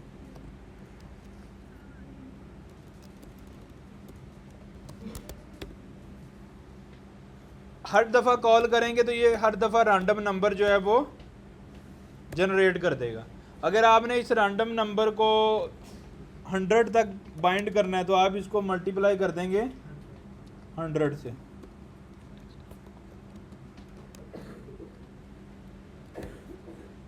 ये अब 100 के अंदर देगा। अब डॉट वाले ख़त्म करने हैं तो क्या कर सकते हैं? इंट के अंदर रैप कर देंगे तो क्या हो जाएगा? डॉट खत्म हो जाएगा ना, फ्लोट वैल्यू खत्म हो जाएगी तो क्या बचेगा पीछे? इंटीजर बच जाएगा। सही है। तो ये यानी यहाँ पे अगर हम इंट भी लगा लें साथ में तो वो इस नंबर को क्या कर देगा? इंटीजर रैंडम नंबर कर देगा। और ये 100 तक, अगर 1000 तक चाहिए तो 1000 से मल्टीप्लाई कर देंगे। सही है। तो मैं रैंडम एक बिल्ट इन पैकेज है जिसके अंदर अब फाइल का नाम भी रैंडम है। तो इंपोर्ट रैंडम, उसके अंदर से हमें क्या करना होता है? Import random dot random function है, उसको कॉल करना है। वो हमें क्या करेगा? एक रैंडम नंबर दे देगा। सही है। अच्छा, उसके बाद हमारे पास क्या है कि random integer number rand int जो हमने डिफाइन किया है। तो ये क्या कर रहा है? 1 से लेके कहाँ तक नंबर दे रहे हैं? 10 तक। 100 जो मैंने काम पहले मैन्युअली किया है वो काम ऑटोमेटिकली भी हो सकता है। क्यों? क्योंकि रैंडम के बिल्ट इन मॉड्यूल में रैंडम इंटीजर रैंड इंट वाला फंक्शन भी ऑलरेडी एग्जिस्ट करता है, तो हम उसको भी यूज़ कर सकते हैं अपने इसी पर्पज़ को अचीव करने के लिए। अच्छा, उसके बाद हमारे पास पैकेज है मैथ। क्या पैकेज है? मैथ। तो समझो math.py की कोई बिल्ट इन फाइल होगी। पाइथन जब हम इंस्टॉल करते हैं तो क्या होता है? वो बहुत सारी फाइलें डाउनलोड करता है। तो उसमें समझो math.py भी कोई फाइल होगी, उसमें भी बहुत सारे फंक्शन लिखे होंगे। जैसे हमने कस्टम अपना ग्रेटिंग फंक्शन लिखा था, इस तरह उसमें भी बहुत सारे फंक्शन लिखे होंगे। उसमें एक फंक्शन है, उसका नाम है math.square root। क्या नाम है? Square root. math.square root ये एक फंक्शन है, ये उसका स्क्वायर जो है वो कैलकुलेट कर देगा।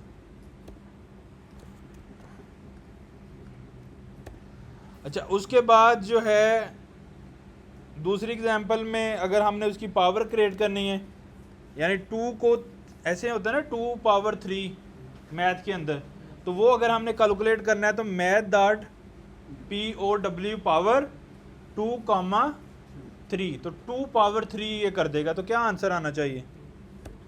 8 आना चाहिए। वो आ रहा है। अच्छा, अब अगर हमें पाई की वैल्यू गेट करनी है तो हमारे पास math.py पाई वैल्यू हमें आ जाती है। अच्छा, उसके बाद हमारे पास टाइम का एक मॉड्यूल है। क्या है?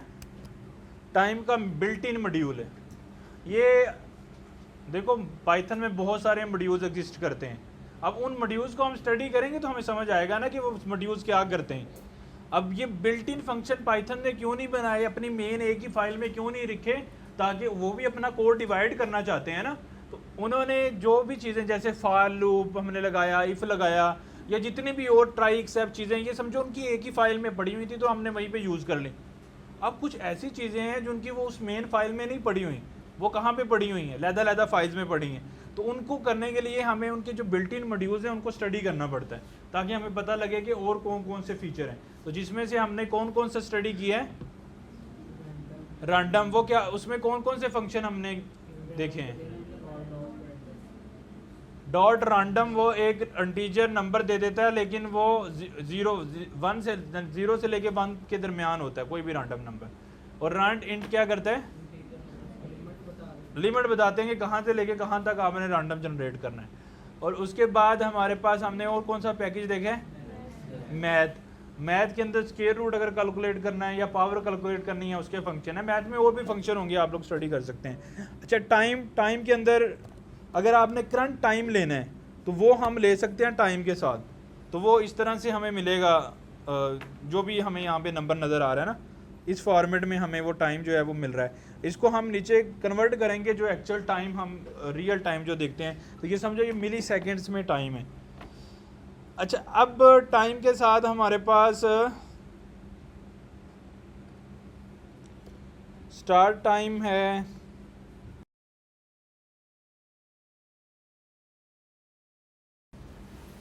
अगर हम ये चेक करना चाहते हैं कि कोई कोड कितना टाइम ले रहा है तो वो भी टाइम के पैकेज से होगा। क्यों? क्योंकि टाइम डॉट टाइम का फंक्शन हम कॉल करते हैं तो उससे हमें क्या मिलता है, मिली सेकेंड में टाइम मिल जाता है।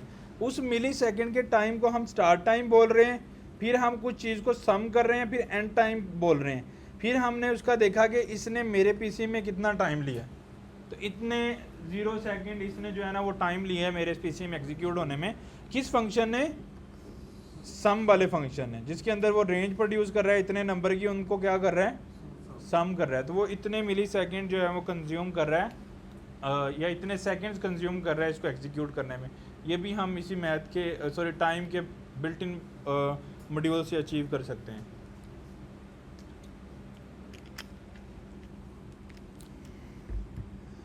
अच्छा, उसके बाद जो है हमारे पास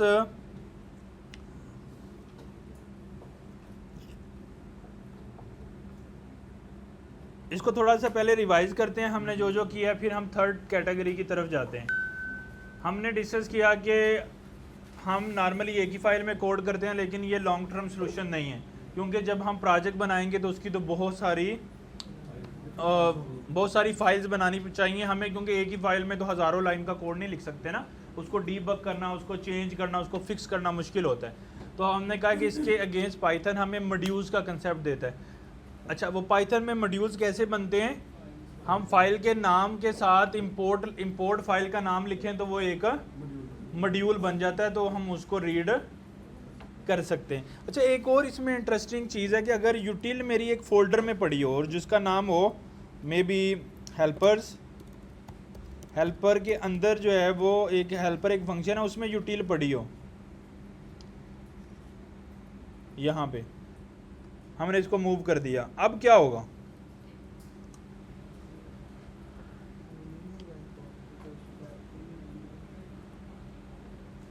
अब क्या होगा, अब हम ये करेंगे हेल्पर डॉट यूटिल करेंगे। इसने खुद भी चेंज कर दिया, यानी अगर फोल्डर के अंदर पड़ी है तो पहले फोल्डर का नाम डॉट फाइल का नाम फिर एज यूटिल्स, फिर हम इस तरह से इसको डील करेंगे। अच्छा, एक और आप सिंटैक्स देखेंगे सम टाइम कि अगर हमने लेट्स सपोज हम एक और फाइल बना लेते हैं data.py that may be student। अच्छा, अब ये स्टूडेंट वाला वेरिएबल हमें प्रिंट लेना है या फंक्शन बना लेते हैं, चलो वो ज़्यादा बेहतर है।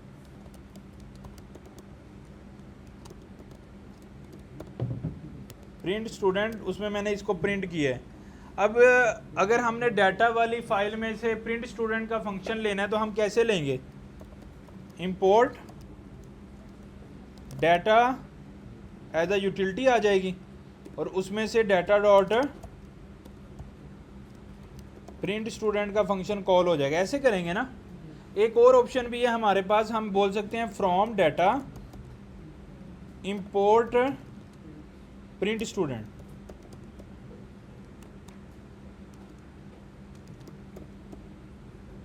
तो अब हमें डाटा डॉट प्रिंट स्टूडेंट करने की ज़रूरत नहीं है, हम प्रिंट स्टूडेंट को डायरेक्टली चला सकते हैं। अगर आपने पूरी फाइल को रीड करना है तो इंपोर्ट फाइल का नाम वो आपका मॉड्यूल बन जाएगा, फिर डॉट डॉट करके उसको कॉल कर सकते हैं। अगर आपने उस फाइल में से सिर्फ एक ही फंक्शन इस्तेमाल करना है, फिर फ्रॉम फाइल का नाम, इंपोर्ट वो पर्टिकुलर फंक्शन का नाम। सही है। और अगर आपका पैकेज या मॉड्यूल किसी फोल्डर में पड़ा है तो उसमें से आपने फंक्शन लेना है, तो आप क्या करेंगे, helper from helper dot utils, ठीक है, और उसमें से फंक्शन आप इंपोर्ट करोगे, ग्रेटिंग्स था ना उसमें, ग्रेटिंग्स ऐसे। यानी अगर फोल्डर के अंदर फाइल है तो फोल्डर का नाम डॉट फाइल का नाम, अगर एक और फोल्डर के अंदर है फिर फोल्डर का नाम डॉट फोल्डर का नाम डॉट फाइल, यानी डॉट डॉट करके आप अंदर अंदर जा सकते हो। सर पैकेज और मॉड्यूल में क्या फर्क है? पैकेजेस देखो, मॉड्यूल बोलते हैं, समझो कि हमने इसको डिवाइड कर दिया ना मल्टीपल फाइल में। पैकेजेस हम बोलते हैं कि जो हमारे बिल्ट इन मॉड्यूल्स होते हैं उनको हम नॉर्मली पैकेजेस बोलते हैं। क्यों? क्योंकि वो छोटे छोटे समझो पैकेज की फॉर्मेट में होते हैं, यानी उसमें एक मॉड्यूल नहीं होता, उसमें 3-4 फाइलें होती हैं, तो 2-3 फाइलों को हम एक पैकेज बोलते हैं। तो सर जिस तरह numpy या matplotlib या pandas, वो एक पैकेज है। वो क्यों पैकेज है? उसमें एक से ज़्यादा फाइलें एग्जिस्ट करती हैं, यानी एक से ज़्यादा मॉड्यूल्स हैं उसके अंदर, हम भी इस तरह अपना बना के अपलोड कर सकते हैं पैकेज। तो सर जिस तरह भी हमने कहा कि अगर फोल्डर के अंदर के फोल्डर के अंदर फाइल होती है, अगर हम उसको एक पैकेज बना के इंपोर्ट करें तो फोल्डर डॉट वाली कंडीशन की जरूरत नहीं पड़ेगी। वो भी कर सकते हैं, लेकिन ज़्यादा जो स्टैंडर्ड है वो ये है कि हम वैसे तो पूरा मॉड्यूल कम ही इंपोर्ट करते हैं। हम ज़्यादा क्या करते हैं, इंपोर्ट फ्रॉम फाइल का नाम, इंपोर्ट स्पेसिफिक फंक्शन का नाम लिखते हैं। क्यों? हमें जो फंक्शन चाहिए हम सिर्फ वो इंपोर्ट करें, तो सारी फाइल को क्यों लोड करना है? जब हम लिखते हैं ना इंपोर्ट फाइल, तो सारी फाइल लोड हो जाती है, लेकिन हमें अगर कोई स्पेसिफिक फंक्शन ही चाहिए तो हम सिर्फ वो इंपोर्ट कर सकते हैं। तो इसको हम बोलते हैं मॉड्यूल्स या मॉड्यूल्स बोलते हैं। और अगर एक से ज़्यादा मॉड्यूल हों तो उसको हम बोलते हैं पैकेजेस। लाइक आप एक फोल्डर कहीं से कॉपी करके लेके आते हैं, उसमें एक से ज़्यादा फाइलें हैं, तो उसको हम पैकेजेस बोलेंगे, क्योंकि इसके अंदर एक से ज़्यादा मॉड्यूल्स एग्जिस्ट करते हैं। अच्छा, अब हमने क्या डिस्कस करना है, फाइल हैंडलिंग। फाइल हैंडलिंग क्या होती है कि अगर हम पाइथन की मदद से कोई फ़ाइल क्रिएट करना चाहते हैं, कोई फ़ाइल को डिलीट करना चाहते हैं, कोई फ़ाइल को अपडेट करना चाहते हैं, तो पाइथन इस चीज़ को अलाउ करता है। अच्छा, वो हम कैसे करते हैं? सबसे पहले हम यहाँ पे एक फ़ाइल बना लेते हैं, उसका नाम रखते हैं example.txt। नॉर्मली हम txt या कोई ऐसी सादा एक्सटेंशन जो VS कोड से भी बन सकती हैं, हम वही फाइलें बनाते हैं। देखो, हम वर्ड फाइल तो नहीं बना सकते ना, वर्ड के लिए तो वर्ड का सॉफ्टवेयर चाहिए। PSD फाइल तो नहीं बना सकते, उसके लिए तो फोटोशॉप चाहिए।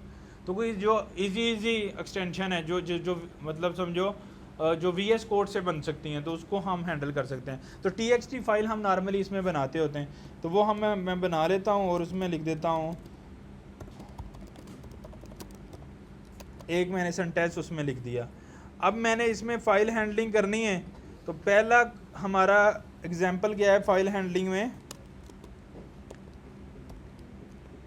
पहली मेरी एक्सटेंशन है ओपन, फाइल का नाम।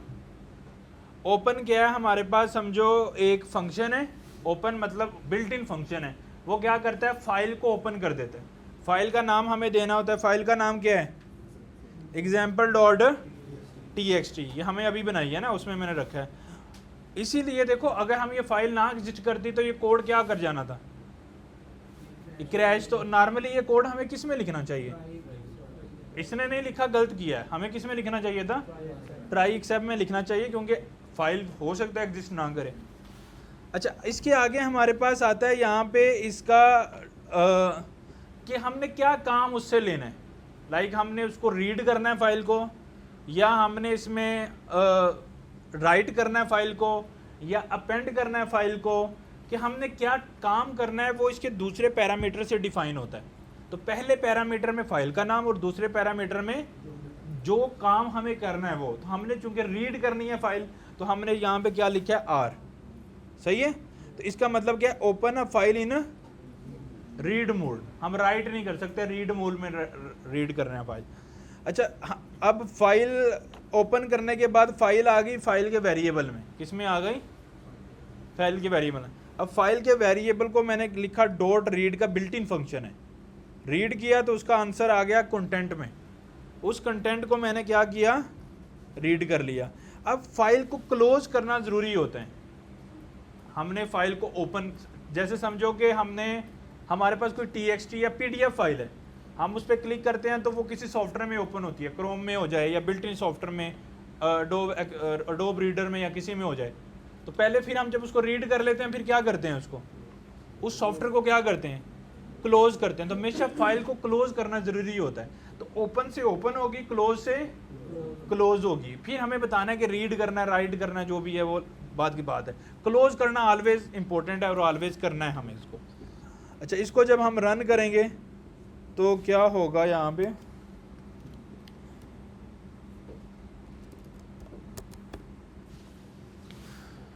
जो भी फाइल में लिखा था वो आ गया। मुश्किल तो नहीं है ना। ओपन, फाइल का नाम, उसके आगे टाइप ऑफ कि आपने किस फॉर्मेट में, उसका मोड बताना है, रीड, राइट, अपडेट, कौन सा मोड है वो आपने बताना है।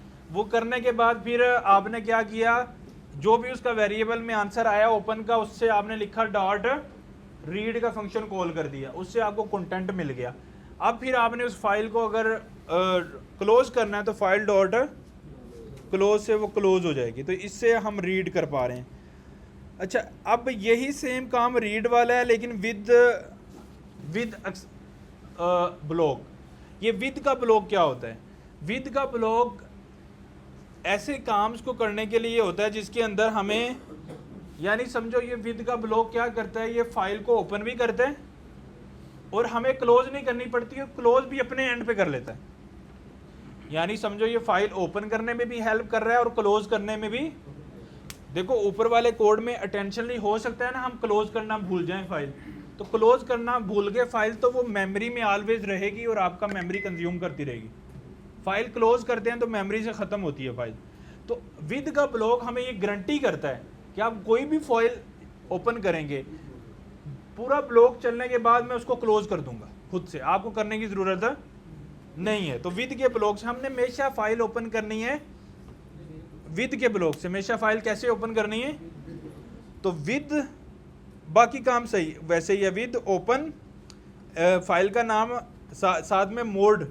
अभी हमने कौन सा मोड दिया है, रीड मोड, एज फाइल, तो वो इस फाइल को रीड करेगा, फाइल के इसमें रख देगा, बाकी कोड सेम है। फाइल डॉट रीड को हमने किया, कंटेंट आ गया, कंटेंट को प्रिंट कर दिया। अच्छा, अब इसके बाद हमें क्लोज नहीं किया, जैसे ये कोड कंप्लीट हुआ वो उसने खुद ही फाइल डॉट क्लोज भी कॉल कर दिया। यानी विद का ब्लॉक फाइल को ओपन भी कर रहा है और साथ में क्लोज भी कर रहा है। तो दोनों जॉब्स वो खुद ही कर देगा, हमें करने की जरूरत नहीं। अभी भी रिस्पॉन्स जो है वो सेम आ रहा है। अच्छा, ये भी समझ आ गया आपको विद का ब्लॉक। अच्छा, अब राइट फाइल, हमने कोई नई फाइल बनानी है तो मैंने क्या आपको डिस्कस किया अभी कि हमेशा हम किसकी तरफ जाएंगे, विद। क्यों जाएंगे विद की तरफ? वो ऑटोमेटिकली क्लोज कर रहा है, मुझे क्लोज करने की ज़रूरत नहीं है। तो हमने फिर एक फाइल ओपन की जिसका नाम रखा है एग्जाम्पल डॉट TXT। अब इसका नाम हम कुछ और रख देते हैं, may be data dot TXT कर देते हैं। डाटा डॉट PY है ना, TXT नहीं है। तो हमने एज फाइल और उसमें रख दिया file dot write, this is an example of writing to a file, जो भी टेक्स्ट आप देना चाहें। तो open as file, file dot, जहाँ पे रीड कर रहे थे आप फाइल डॉट राइट, और उसके अंदर आप जो भी कंटेंट देना चाहें दे सकते हैं। तो हमने क्या दे दिया, एग्जाम्पल रीडिंग फाइल, ये वाला। और जैसे मैं इसको रन करूँगा तो ये क्या करेगा, यहाँ पे एक फाइल जनरेट कर देगा, डाटा डॉट TXT आ गया और उसमें कोड भी आ गया, this is an example of write file. ठीक है। अच्छा, ये भी हमें समझ आ गया कि राइट कैसे करनी है, एक लाइन से राइट हो जाता है, इशू नहीं है। अच्छा, अपेंड, अपेंड क्या होता है, जोड़ना। यानी राइट में क्या होगा कि अगर मैं दोबारा उस फंक्शन को कॉल करूंगा वो फिर राइट कर देगा। राइट मतलब पिछला डाटा सारा इरेज कर देगा। अपेंड, पिछला भी रखना है और अगला भी अपेंड कर देना है। तो ये कैसे होगा, जैसे मैंने एग्जाम्पल डॉट TXT, अब रीड की जगह, पहले राइट की जगह पे उसका मोड क्या था, W, R का मतलब रीड, W का मतलब राइट, A का मतलब append. Append as a file, इसमें क्या होगा, फाइल डॉट राइट। अभी हमने राइट ही किया है लेकिन चूंकि हमने मूड उसका क्या सेट किया है, अपेंड, तो वो हमेशा अपेंड करे। तो जो भी लाइन उसमें है तो उसमें हमने फॉरवर्ड स्लैश एन लिखा है, बैक स्लैश एन, इसका मतलब वो न्यू लाइन शुरू कर लेगा। तो यहाँ पे हमने जो भी लाइन लिखनी है वो लिख लेंगे और example dot T x T को ही हम अपडेट कर देते हैं। तो अगर हम example dot T x T में देखें तो ये आई लव पाकिस्तान के नीचे एक और लाइन है आ गई, अपेंड हो गई। तो ये आप जितनी दफ़ा उसको कॉल किए जाएंगे वो हमेशा एक लाइन नीचे जोड़ी जाएगा, अपेंड करता जाएगा। तो अपेंड भी समझ आ गया। अच्छा, उसके बाद हमारे पास एग्जाम्पल 5 है, उसमें क्या है जी, कौन सा मोड है, रीड है। तो रीड करना, मोड से आपको पता लगेगा कि हमारा इंटरेस्ट क्या है, रीड है, राइट है, अपेंड है, क्या इंटरेस्ट है। तो रीड इंटरेस्ट है। अच्छा, वो कह रहा है कि पहले क्या हो रहा था कि सारी फाइल रीड हो रही थी, तो हम चाह रहे हैं कि उसमें लाइन बाय लाइन उसको रीड करें। तो वो कैसे होगा, for loop line in file. तो फाइल समझो एक लिस्ट है, उसमें से लाइन एक सिंगल लाइन है, तो जितनी भी लाइनें हैं उतना दफ़ा लूप चलेगा और उतनी दफ़ा हम उसकी स्ट्रिप को, यानी उसमें से जो एक्स्ट्रा लाइंस हैं वो रिमूव करके हम प्रिंट करा देंगे। तो हमें ये एक दफ़ा ये प्रिंट हो गया और एक दफ़ा अगली लाइन प्रिंट हो गई। आपने ये अगर देखना है तो इसके नीचे हम एक और प्रिंट कर सकते हैं या इससे ऊपर, आपको पता लगेगा कि ये दोनों सेपरेट यानी इसमें चले हैं, यानी एक लाइन लहदा आपको मिल गई और दूसरी लाइन लहदा मिल गई। तो ये होगा फॉर लूप से, उसको हम मैनेज करेंगे। अच्छा, एक और एग्जांपल है उसके अंदर और वो है आपके पास एक से ज़्यादा लाइनें हैं, first line, second line, third line, 3 लाइनें, और आप उसको राइट करना चाहते हो। और उसके लिए हमारे पास फंक्शन, जिस तरह राइट है ना वो सारा कुछ राइट करता है, अगर एक ही लाइन राइट करता है। तो अगर आपने एक से ज़्यादा लाइंस को राइट करना है, फिर राइट लाइंस, सिर्फ सिंगल राइट नहीं, राइट लाइंस। तो ये क्या करेगा, ये सारी लाइंस को राइट कर देगा। लेकिन अगर आपने देखा होगा इसने अपेंड फिर भी नहीं किया, पुराना सारा डाटा भी रिमूव कर दिया, क्योंकि राइट जब भी होगा उसने पुराना सारा रिमूव करते हैं। तो ऐसा करने के लिए हमें अपेंड यूज़ करना पड़ेगा। तो ये हमारे पास मल्टी लाइन राइट भी है, हमें समझ आ गया। अच्छा, उसके बाद हमारे पास एक ऑप्शन है और ये काफ़ी इंटरेस्टिंग है। अब इंपोर्ट ओएस, ओएस का क्या मतलब होगा, ऑपरेटिंग सिस्टम। इंपोर्ट ओएस, समझो os.py से कोई फाइल होगी ना, ये क्या कर रहे हैं हम, इंपोर्ट क्या कर रहे हैं, मॉड्यूल। os.py से नाम से फाइल होगी तो os इंपोर्ट हुआ है ना। तो इंपोर्ट os, अब os में जितने भी फंक्शन हैं इस फाइल में वो हम यूज़ कर सकते हैं या नहीं, कर सकते हैं। उसमें से एक फंक्शन है वो क्या कह रहा है, os.path.exist, ये चेक करता है कि अगर फाइल पहले से एग्जिस्ट करती है या नहीं करती। अगर तो एग्जिस्ट कर रही है ये फाइल तो फिर उसको क्या करना है, रीड करना है। अगर ये फाइल एग्जिस्ट नहीं कर रही तो फिर आपने मैसेज शो करना है, फाइल डजंट एग्जिस्ट।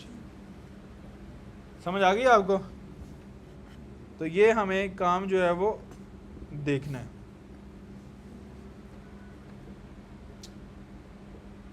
OS में बहुत सारे और फीचर भी हैं, जैसे OS डॉट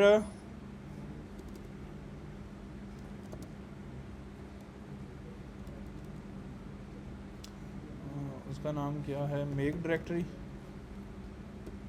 अगर आप नया फोल्डर बनाना चाहते हो कोड के अंदर से तो os डॉट मेक डायरेक्टरी, अगर उस फोल्डर को रीनेम करना चाहते हो तो rename, रीनेम, और अगर आप डिलीट करना चाहते हो तो rm डायरेक्टरी, और अगर आप उसको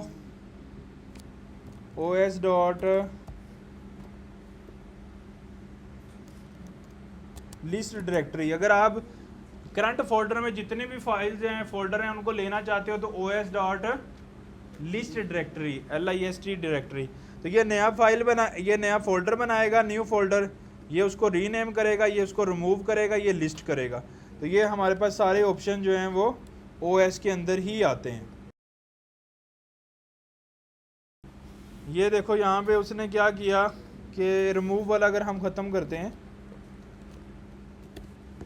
तो उसने एक नया फोल्डर बनाया, रीनेम्ड फोल्डर। लेकिन पहले उसने क्या बनाया होगा, पहले उसने न्यू फोल्डर बनाया, फिर उसको रीनेम कर दिया, फिर मैंने लिस्ट डायरेक्टरी की तो उसने ये देखें सारी जितनी भी फाइल्स हैं वो भी दे दी और जितने फोल्डर्स हैं वो भी सेंड कर दिए। यानी ये 2 फोल्डर्स हैं, ये फाइल्स हैं, ये सारी चीज़ें उसने हमें दे दी। और उसके बाद जो है अगर आप किसी फोल्डर को रिमूव करना चाह रहे हैं तो rm/os.remove डायरेक्टरी, तो वो उसको रिमूव कर देगा। अब आप सोचो कि कितनी पावर है कि अगर कोई आप, इसलिए कहते हैं कि क्रैक सॉफ्टवेयर नहीं इंस्टॉल करने चाहिए। क्यों? अगर वो सॉफ्टवेयर आपके सिस्टम में आ गया, अब os.list डायरेक्टरी करके वो सारे फोल्डर रीड कर सकता है। समझ आ रही है उसको? सारी फाइल्स और सारे फोल्डर, फिर वो rm डायरेक्टरी करके सारा कुछ रिमूव भी कर सकता है। तो इसलिए जब क्रैक सॉफ्टवेयर हम करते हैं तो उसमें कोई ऐसी फाइल होती है जिसमें उन्होंने ओएस के अंदर फाइल्स को रीड किया होता है, तो वो क्या कहते हैं, सारी फाइल को रीड करते हैं, उन पे कोई ऐसा एल्गोरिथम चलाते हैं जो उसको इंक्रिप्ट कर देता है और दोबारा राइट कर देते हैं उन्हीं जगहों पे। तो इसलिए आपके सॉफ्टवेयर में, सारे लैपटॉप में इंक्रिप्शन हो जाती है। फिर वो आपसे जो है वो कॉस्ट जो भी चार्जेस हैं वो मांगते हैं उसको अनराइट करने के लिए। बात समझ रहे हैं? तो वो होता कैसे है, वो ये एक फंक्शन है, वो सारे उनको फाइलें दे रहा है, एक फंक्शन है जो सारे उनको फोल्डर दे रहा है, फाइल्स दे रहा है, वो राइट कर सकते हैं, री राइट कर सकते हैं। हमने कोई परमिशन दी है इस फाइल को? कोई भी नहीं, हमने बस पाइथन के साथ इसको रन किया है। तो आप सोचो कि कोई सॉफ्टवेयर आपने इंस्टॉल किया और उसको रन कर दिया, तो अब उसके पास कंट्रोल ही कंट्रोल है, अब वो जिधर भी जाए जो चाहे कर सकता है। तो जो आपकी हैकिंग्स होती हैं ना वो इस तरह होती हैं कि कोई जंक फाइल आपके सिस्टम में आती है, वो रन हो जाती है, और जैसे रन होती है उसके पास पूरा सिस्टम का कंट्रोल है उसके पास। लाइक हम पाइथन से ही अपना कंप्यूटर बंद कर सकते हैं, चला सकते हैं, हम सारी फाइलों को डिलीट कर सकते हैं, नए फोल्डर बना सकते हैं, पुराने रिमूव कर सकते हैं, सारा कंट्रोल इसके हाथ में है पाइथन में। तो यानी पाइथन के साथ हम कुछ भी काम कर सकते हैं, जो भी चीज़ें होती हैं। क्रोम ओपन कर सकते हैं। हमने एक दफ़ा प्रोजेक्ट बनाया था, उसमें क्या था कि हम पाइथन के साथ यानी यूज़र बोलता था, उस वक्त LLM भी नहीं आए थे, अभी जनरेटिव AI, चैट GPT भी नहीं था, तो उस वक्त यूज़र बोलता था तो हम क्रोम ओपन कर देते थे। यूज़र बोलता था तो वो कोई भी काम उसने करना है, कोई विंडो क्लोज करनी है, कोई विंडो ओपन करनी है, आप सोचो कि कोई VS कोड ओपन करना है, VS कोड में कोड लिखना है, तो वो कितना कंट्रोल है पाइथन के अंदर। यानी पूरा आप ऑपरेटिंग सिस्टम कंट्रोल कर सकते हो इस OS की लाइब्रेरी से। सही है? समझ आ गई आपको? तो आज हमने फिर क्या क्या किया है, इसको एक दफ़ा सम अप करें तो फिर आगे हम इंशाल्लाह ऊप की प्रैक्टिस करते हैं। हमने 3 कंसेप्ट सीखे हैं, कौन कौन से? Error handling, file handling, modules, Python modules या पाइथन पैकेजेस। एरर हैंडलिंग क्या होती है? कौन कौन से एरर्स होते हैं? रन टाइम एरर को किस तरह कैच करते हैं हम? Try exception. हर तरह का एरर कैच करने के लिए कौन सा एक्सेप्शन है? एक्सेप्शन है ई। सही है। और अगर हम ऐसा काम करना चाहते हैं कि ट्राई सारा चल जाए और अगर कोई एरर ना आए तो फिर हमारा कोड चले, तो कौन सा ब्लॉक है? एल्स। ट्राई, एक्सेप्ट और एल्स। और अगर हम चाहते हैं कि एरर आए या ना आए, दोनों केसेस में हमारा ब्लॉक चल जाए, फिर अगर हम चाहते हैं कि हम खुद से अटेंशनली एरर पैदा करें, फिर रेज। उसके बाद हमने देखा है कि मॉड्यूल्स, पाइथन में मॉड्यूल्स किसे कहते हैं? एक फाइल का दूसरी फाइल में कोड यूज़ करने को मॉड्यूल्स बोलते हैं। तो कैसे बनाते हैं मॉड्यूल्स? इंपोर्ट, फाइल का नाम मतलब हमने मॉड्यूल इंपोर्ट कर लिया और उसमें से हम कोई भी चीज़ रीड कैसे रीड करते हैं? डॉट लगा के, फाइल नेम डॉट जो भी आप रीड करना चाहते हैं। अगर हम कोई एक फंक्शन सिर्फ इंपोर्ट करना चाहते हैं, फिर फ्रॉम, फाइल का नाम इंपोर्ट, सारे बोलेंगे फ्रॉम, फाइल का नाम इंपोर्ट, फंक्शन का नाम। और अगर हम किसी फोल्डर में से फाइल रीड करके उसमें से कोई फंक्शन इंपोर्ट करना चाहते हैं, फोल्डर पहले फ्रॉम, फिर folder dot folder dot file name, फिर इंपोर्ट आगे फंक्शन का नाम। और अगर हम कोई बिल्ट इन मॉड्यूल यूज़ करना चाहते हैं तो ऐसे मॉड्यूल्स एग्जिस्ट करते हैं। कौन कौन से? रैंडम, मैथ, OS, बहुत सारे पाइथन में मॉड्यूल्स जो है ना वो बिल्डिंग एग्जिस्ट करते हैं, टाइम वगैरह। अच्छा, अगर फिर हमने देखा कि फाइल हैंडलिंग, कि हम पाइथन की मदद से फाइल्स बना सकते हैं, फोल्डर्स बना सकते हैं, कैसे करते हैं? फाइल बनाने के लिए क्या यूज़ करते हैं? ओपन का फंक्शन। ओपन का फंक्शन प्लेन भी यूज़ हो सकता है, अगर प्लेन यूज़ करें फिर हमें क्या करना पड़ता है? फाइल को क्लोज करना पड़ता है। और दूसरा ऑप्शन क्या है? ऑटो क्लोज हो जाता है। वो कौन सा ब्लॉक है? With block. विद ओपन, आगे एज फाइल, और आगे हम फाइल डॉट रीड कर लें, फाइल डॉट राइट कर लें, फाइल डॉट अपेंड कर लें, जो भी ऑप्शन हम यूज़ करना चाहते हैं। ओपन के अंदर दो पैरामीटर हैं, उनमें पहले पैरामीटर में क्या होता है? ओपन के दो पैरामीटर हैं। पहले पैरामीटर में क्या होता है? फाइल नेम, और दूसरे पैरामीटर में फाइल का मोड। फाइल का मोड कौन कौन सा होता है? रीड, राइट और अपेंड। और फिर हमने देखा था कि अगर हमने अगर ये चेक करना है कि एक फाइल पहले से एग्जिस्ट करती है या नहीं, तो कैसे करते हैं? OS के मॉड्यूल से। वो कैसे? os.path.exists। सही है। अगर हमें लिस्ट ऑफ फाइल्स रीड करनी है या फोल्डर रीड करने हैं, os.list dir को बोलते हैं डायरेक्टरी, लिस्ट डायरेक्टरी। और अगर हमें कोई नई डायरेक्टरी बनानी है, mk मेक डायरेक्टरी। अगर रीनेम करनी है, रीनेम डायरेक्टरी। और अगर हमने रिमूव करनी है, rm डायरेक्टरी, रिमूव डायरेक्टरी। और अगर हमने सारी लिस्ट ऑफ डायरेक्टरीज गेट करनी है, list dir, list directory. Sir हमने एक ट्राई एक्सेप्ट पढ़ा और हमने एक OS मॉड्यूल पढ़ा। अगर हम OS के साथ .path.exist करते हैं, ट्राई एक्सेप्ट के साथ करते हैं, तो क्या फर्क होगा? ट्राई एक्सेप्ट और OS का तो आपस में कोई लेना देना नहीं है। सर अगर हम कहते हैं if os.path.exist फाइल, हाँ, वो एक इन शॉर्ट ही आपको मिल जाती है। आप डबल चेक करना चाहते हैं तो और ट्राई के अंदर भी ये कर सकते हैं, ट्राई में भी डबल चेक लगा सकते हैं।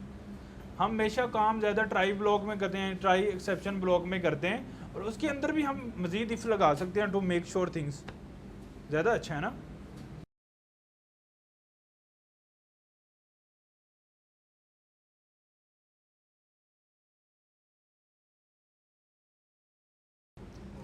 ये बड़ी अच्छी एग्जांपल है और हमें अक्सर यूज़ करनी पड़ जाती है।